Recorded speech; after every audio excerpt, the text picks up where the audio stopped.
नमस्कार दोस्तों, इस वीडियो में हम विराम चिन्ह जो अपने हिंदी व्याकरण का काफ़ी महत्वपूर्ण टॉपिक है, इससे संबंधित इस वीडियो में हम 25 महत्वपूर्ण प्रश्न देखेंगे।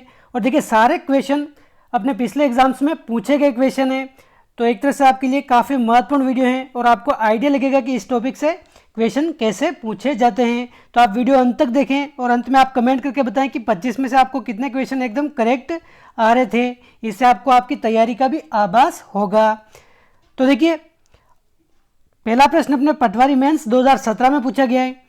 अर्धविराम का निर्देशक चिन्ह कौन सा है? अर्धविराम, इसका निर्देशक चिन्ह कौन सा है? तो देखिए, कौन सा हो जाएगा ये? अर्धविराम का ऑप्शन फर्स्ट हो जाएगा अपने एकदम करेक्ट आंसर। अर्धविराम का निर्देशक चिन्ह ये वाला है, इस प्रकार से लिखा जाता है अर्धविराम को। और देखिए, ये जो अपने ऑप्शन सेकंड है, ये क्या है? ये अल्प विराम है, ये अपने पूर्ण विराम है, और ये क्या है?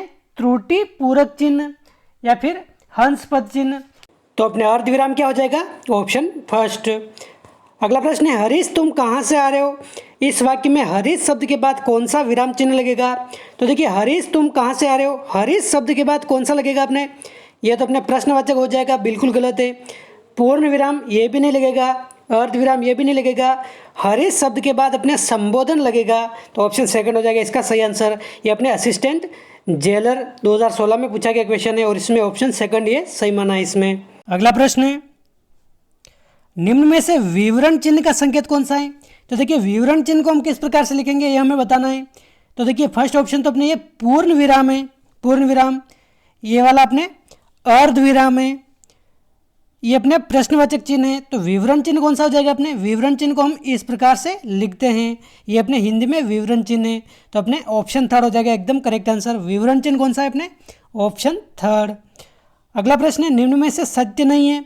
तो देखिए, ये चिन्ह और उनके सामने इनके नाम दे रखे हैं, तो सत्य कौन सा नहीं है? तो देखिए, प्रश्नवाचक चिन्ह एकदम सत्य है। ये अल्प विराम है, अल्प विराम को इस प्रकार लिखते हैं, एकदम करेक्ट है। पूर्ण विराम, तो देखिए, पूर्ण विराम को ऐसे नहीं लिखेंगे, पूर्ण विराम इस प्रकार से लिखा जाता है एक डंडे के रूप में, लेकिन यहाँ पर ये विस्मय बोधक चिन्ह है, तो ये अपने पूर्ण विराम नहीं होगा, तो ये अपने ये सत्य नहीं है। बाकी देखिए, कोष्टक चिन्ह एकदम ये करेक्ट है, तो अपना सत्य कौन सा नहीं है? ऑप्शन थर्ड, ये अपने विस्मय बोधक चिन्ह है, लेकिन यहाँ पर पूर्ण विराम दे रखा है, ये सत्य नहीं है। अगला प्रश्न है, ये कोष्टक में इस प्रकार ये दे रखा है, ये बिंदी के रूप में, तो कोष्टक में दिया गया चिन्ह किसको इंगित करता है? विवरण चिन्ह, लाघव चिन्ह, योजक चिन्ह या फिर लोप निर्देशक चिन्ह। तो देखिए, ये कौन सा चिन्ह है? ये अपने लाघव चिन्ह है, लाघव चिन्ह। लाघव चिन्ह किसे कहते हैं? किसी भी शब्द को संक्षिप्त में लिखने के लिए जिस चिन्ह का उपयोग किया जाता है उसको लाघव चिन्ह कहते हैं। जैसे अगर डॉक्टर लिखना हो, डॉक्टर को हम डो करके इस प्रकार आगे ये बिंदी बना देते हैं, तो हम समझ जाते हैं डॉक्टर के बारे में बात कर रहे हैं। तो ये डॉक्टर, ये लाघव चिन्ह के रूप में इसका प्रयोग हुआ है ये। जैसे प्रोफेसर लिखना हो, तो प्रोफेसर के आगे हम सिर्फ प्रो लिखकर आगे ये बिंदी या फिर इस प्रकार बिंदी बना देते हैं, तो हम समझ जाते हैं कि ये प्रोफेसर के बारे में है। तो ये लाघव चिन्ह है अपने ऑप्शन सेकंड। अगला प्रश्न है, कोष्टक में दिए गए चिन्ह का कब उपयोग किया जाता है? तो देखिए, कोष्टक में ये डॉट डॉट डॉट ऐसे दे रखा है, इसका उपयोग कब किया जाता है? इसका उपयोग किया जाता है वाक्य में छोड़े गए स्थान पर, वाक्य में छोड़े गए स्थान पर इसका उपयोग किया जाता है। ये किसी न किसी कंपटीशन एग्जाम में पूछे गए प्रश्न है सभी, ये भी अपने पटवारी एग्जाम 2011 में पूछा गया है। निम्नलिखित में से कौन सा अल्प विराम का चिन्ह है? तो देखिए, अल्प विराम हमने अभी देखा है, ये हैं, इस प्रकार लिखते हैं अल्प विराम को, ऑप्शन थर्ड हो जाएगा इसका सही आंसर। बाकी ये पूर्ण विराम है, ये अर्ध विराम है। अगला प्रश्न है, कोष्टक में निर्धारित चिन्हों को इंगित करता है। तो देखिए, इस प्रकार का चिन्ह क्या कहलाता है? ये वाला चिन्ह, इसको उद्धरण चिन्ह कहते हैं, उद्धरण चिन्ह, ऑप्शन सेकंड हो जाएगा इसका सही आंसर, उद्धरण चिन्ह। क्वेश्चन 9 है, अर्धविराम के प्रयोग के संबंध में कौन सा कथन असत्य है? तो देखिए, गलत कथन कौन सा है ये हमें बताना है, ये भी अपने पटवारी में पूछा गया क्वेश्चन है। तो देखिए, ऑप्शन फर्स्ट है अपने अर्धविराम समानाधिकृत वाक्यों के बीच प्रयुक्त होता है, तो एकदम करेक्ट है ये।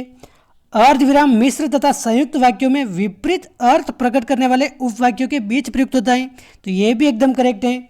और बाकी दो ऑप्शन, शब्द युग्मों को एक दूसरे से अलग करने के लिए अर्धविराम का प्रयोग होता है, या फिर अर्धविराम का प्रयोग किसी वाक्य में उदाहरण सूचक शब्द से पहले होता है। तो देखिए, ऑप्शन 4 भी सही है, लेकिन ऑप्शन थर्ड इसमें असत्य है।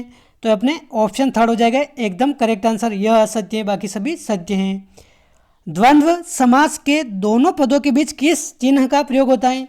तो देखिए द्वंद्व समास जैसे माता पिता इस प्रकार लिखते हैं, तो ये चिन्ह कौन सा है? तो ये अपने योजक चिन्ह है, योजक चिन्ह। द्वंद्व समास इसमें जो दोनों पद हैं इसके बीच योजक शब्द का प्रयोग हुआ है, तो अपने ऑप्शन सेकंड हो जाएगा अपने करेक्ट आंसर। क्वेश्चन 11 है, किस क्रमांक के वाक्य में सही विराम चिन्ह लगाएं? तो देखिए सही विराम चिन्ह किस में लगाएं? जब मेरा मित्र आया मैं सो रहा था, तो देखिए यहाँ पर भी ये विस्मयादिबोधक चिन्ह लगाए और यहाँ पर भी लगाए, तो ये तो बिल्कुल गलत है।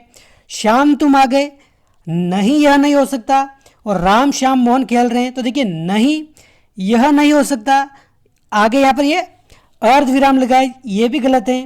राम श्याम इन दोनों के आगे भी ये अर्ध विराम लगाए, लेकिन यहाँ पर अल्प विराम आना चाहिए था, ये गलत है। लेकिन अपने श्याम आगे संबोधन चिन्ह लगाए और तुम आ गए, तो ये एकदम करेक्ट हो जाएगा। तो ऑप्शन सेकंड अपने एकदम करेक्ट है। किस वाक्य में वाक्यगत सही विराम चिन्ह नहीं है? तो देखिए वाक्यगत सही विराम चिन्ह किस में नहीं है? हाँ मैं यह काम अवश्य करूँगा, तो देखिए हाँ के आगे ये अल्प विराम है, तो एकदम करेक्ट है। वह हाथ जोड़ती रही, यहाँ पर अर्ध विराम लगा रखा है आगे। ससुराल वाले पीटते रहे, तो ये भी एकदम करेक्ट है।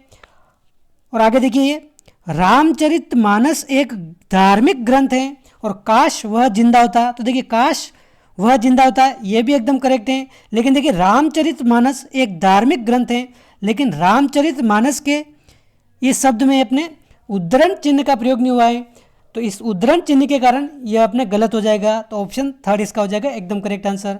उद्धरण चिन्ह इस प्रकार इसमें ये प्रयोग करेंगे, बीच में ये रामचरितमानस आएगा और एक धार्मिक ग्रंथ है, इस प्रकार इसको लिखा जाएगा।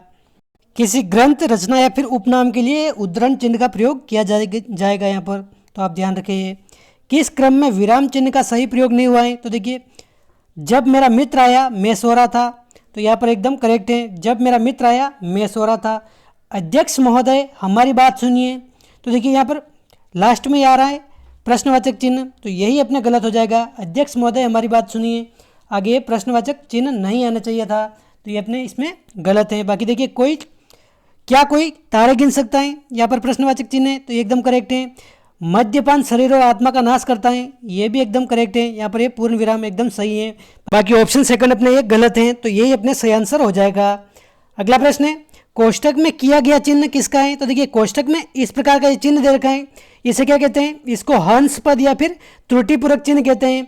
इसको इस प्रकार या फिर ऐसे लिखा जाता है, जब कोई भी हम वाक्य लिख रहे होते हैं उसमें बीच में कोई शब्द छूट जाता है, तो उसको इस प्रकार करके ऊपर ये शब्द लिख दिया जाता है, तो ये हंस पद या फिर त्रुटिपूरक चिन्ह है ये चिन्ह, तो आप ध्यान रखिए। अगला प्रश्न है, किस वाक्य में विराम चिन्ह गलत प्रयोग हुआ है? तो देखिए बुद्ध ने घर घर जाकर उपदेश दिए, एकदम सही है। उसके पास कपड़ा लता कुछ है भी या नहीं, ये भी एकदम सही है। विराम चिन्हों का प्रयोग सही नहीं हुआ है, तो देखिए आगे ये इसमें ये प्रश्नवाचक चिन्ह दे रखा है, लेकिन यह प्रश्नवाचक चिन्ह यहाँ पर नहीं आएगा, तो विराम चिन्हों का प्रयोग सही नहीं हुआ है। इसी वाक्य में अपने ये गलत चिन्ह दे रखा है, तो इसका आंसर अपने ऑप्शन थर्ड हो जाएगा। बाकी पिता पुत्र में झगड़ा हो गया, ये भी एकदम करेक्ट है। प्रश्न 16 है, किसी के कथन को उद्धृत करते समय किस विराम चिन्ह का प्रयोग किया जाता है? तो देखिए किसी के कथन को उद्धृत करते समय अपने अवतरण या फिर उद्धरण चिन्ह का प्रयोग किया जाता है, तो इसका आंसर क्या हो जाएगा? अपने ऑप्शन सेकंड हो जाएगा। सही विराम चिन्ह वाला वाक्य कौन सा है? तो देखिए जो पत्र आज आया है कहाँ है? तो देखिए जो पत्र आज आया है उसके बाद ये अल्प विराम दे रखा है, कहाँ है मतलब ये प्रश्नवाचक हो जाएगा, तो ये पहला कथन ही अपने एकदम करेक्ट हो जाएगा। बाकी देखिए जो पत्र आज आया है इसके बाद डॉट दे रखा है, ये गलत है। जो पत्र आया है, तो ये बिल्कुल वाक्य गलत हो जाएगा। जो पत्र इसके बाद ये अल्प विराम लगा दिया है, तो ये भी गलत हो जाएगा। अपने ऑप्शन फर्स्ट वाला एकदम करेक्ट है। सही विराम चिन्हों वाला वाक्य कौन सा है? देखिए छी तुमने तो नाम ही डुबो दिया, यहाँ पर छी यानी कि घृणा संबंधित वाक्य है, तो यहाँ पर विस्मयादिबोधक आगे चिन्ह आएगा, लेकिन इसमें नहीं दे रखा है विस्मयादिबोधक। यहाँ पर भी छी के आगे नहीं दे रखा है, तुमने के आगे दे रखा है, तो ये भी गलत है। ऑप्शन चौथा भी गलत है, ऑप्शन थर्ड हो जाएगा एकदम करेक्ट आंसर। छी इसके बाद में विस्मयादिबोधक और तुमने तो नाम ही डुबो दिया, ये अपने सही हो जाएगा। विराम चिन्ह कौन सा है? ये इस प्रकार चिन्ह वाला, तो इसको अर्ध विराम कहते हैं, ऑप्शन फर्स्ट हो जाएगा अपने करेक्ट आंसर। प्रश्न 20 है, किसी कठिन शब्द को स्पष्ट करने के लिए किस विराम चिन्ह का प्रयोग किया जाता है? विवरण, निर्देशक, कोष्टक या फिर उपविराम? तो इसका क्या हो जाएगा अपने आंसर? कोष्टक हो जाएगा, कोष्टक। कैसे? मतलब देखिए, जैसे कोई हम वाक्य लिखें कि यहाँ चारों वेदों का बहुत ही महत्व है, तो यहाँ चारों वेदों, अब वेद कौन कौन से हैं? तो ये अगर स्पष्ट करना हो तो उन वेद के बाद में कोष्टक बनाकर सामवेद, ऋग्वेद, यजुर्वेद, अर्थवेद इस प्रकार हम लिख सकते हैं, तो वो इसका अर्थ स्पष्ट हो जाएगा। तो अपने ऑप्शन थर्ड हो जाएगा कोष्टक। ये योजक चिन्ह कौन सा है? तो देखिए ये योजक चिन्ह कौन सा हो जाएगा? ऑप्शन फर्स्ट ही योजक चिन्ह हो जाएगा। बाकी ये पूर्ण विराम है, ये अपने अर्ध विराम है। और योजक चिन्ह कौन सा है? इस प्रकार। लाघव चिन्ह का प्रयोग कहाँ किया जाता है? तो देखिए लाघव चिन्ह बड़े अंश का संक्षिप्त रूप में लिखने के लिए उसका प्रयोग किया जाता है। बड़े अंश को संक्षिप्त रूप में अगर लिखना हो, जैसे डॉक्टर को डो करके ऐसे लिख सकते हैं ये, तो अपने ये लाघव चिन्ह है। ये किस क्रमांक में वाक्य का सही विराम चिन्ह लगाएं? तो देखिए सही विराम चिन्ह किस में लगाएं? जो परिश्रमी होते हैं वही सफलता प्राप्त करते हैं। तो देखिए ये फर्स्ट वाला ही अपने एकदम करेक्ट हो जाएगा, इसमें किसी प्रकार की त्रुटि नहीं है। जो परिश्रमी होते हैं उसके बाद अल्प विराम, वही सफलता प्राप्त करते हैं। इसके बाद ये पूर्ण विराम। बाकी देखिए पानी हमारा जीवन है, यहाँ पर ये अर्ध विराम नहीं आएगा, ये अल्प विराम आएगा यहाँ पर। मित्रों, इसके बाद ये विस्मयादि बोधक नहीं आएगा, ये भी गलत है। हाँ, हाँ के बाद में ये विस्मयादि बोधक नहीं आएगा, यहाँ पर ये अल्प विराम आएगा। ये तीनों गलत हैं, फर्स्ट वाले अपने एकदम करेक्ट हैं। 24वां प्रश्न है, किस क्रम में विराम चिन्ह का ठीक प्रयोग नहीं हुआ है? तो देखिए जी हाँ मैं भी आपके साथ चलूँगा, तो इसमें एकदम करेक्ट हुआ है। कंप्यूटर आज के युग की अनिवार्यताएं, मतलब कंप्यूटर के बाद ये दे रखा है विवरण चिन्ह, विवरण चिन्ह, और आगे दे रखा है आज के युग की अनिवार्यता, ये भी एकदम करेक्ट है। सैनिक प्रणाम करते हुए बोल रहे हैं कि महाराज की जय हो, मतलब सैनिक प्रणाम करते हुए, और निर्देशित क्या क्या है आगे ऐसे करके महाराज की जय हो, तो ये भी एकदम करेक्ट है। लेकिन देखिए वाह आपने तो कमाल कर दिया, वाह के बाद क्या आएगा यहाँ पर? विस्मयादि बोधक चिन्ह आएगा ऐसे, लेकिन यहाँ पर अल्प विराम दे रखा है, तो ये एकदम करेक्ट नहीं है। ऑप्शन 4 अपने हो जाएगा, ये गलत है ऑप्शन 4, बाकी तीनों सही हैं। अगला प्रश्न है, माँ ने कहा बड़ों का आदर करना चाहिए। उपयुक्त वाक्य में ये जो चिन्ह दे रखा है माँ ने कहा, इसके बाद ये किस प्रकार का चिन्ह है? तो देखिए ये अपने निर्देशन चिन्ह है, निर्देशक चिन्ह। ऑप्शन 4 हो जाएगा अपने करेक्ट आंसर। निर्देशक चिन्ह है ये, माँ ने कहा कि बड़ों का आदर करना चाहिए, ये चिन्ह अपने निर्देशक चिन्ह है। देखिए योजक चिन्ह तो जब दो शब्दों के बीच में अगर आता तो उसको योजक चिन्ह बोलते हैं, जैसे माता पिता इन दोनों को जोड़ने वाला योजक चिन्ह। लेकिन इस प्रकार के वाक्यों में ऐसे चिन्ह आ जाए तो ये अपने निर्देशक चिन्ह है, निर्देशक चिन्ह ये हो जाएगा अपने ऑप्शन 4।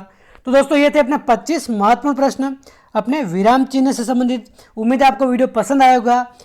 आप कमेंट करके बता सकते हैं कि 25 में से आपको कितने क्वेश्चन एकदम करेक्ट आ रहे हैं। वीडियो अच्छा लगा तो लाइक करें, चैनल पर पहली बार आए तो सब्सक्राइब करें। मिलते हैं अगले वीडियो में नए टॉपिक के साथ। जय हिंद, जय भारत।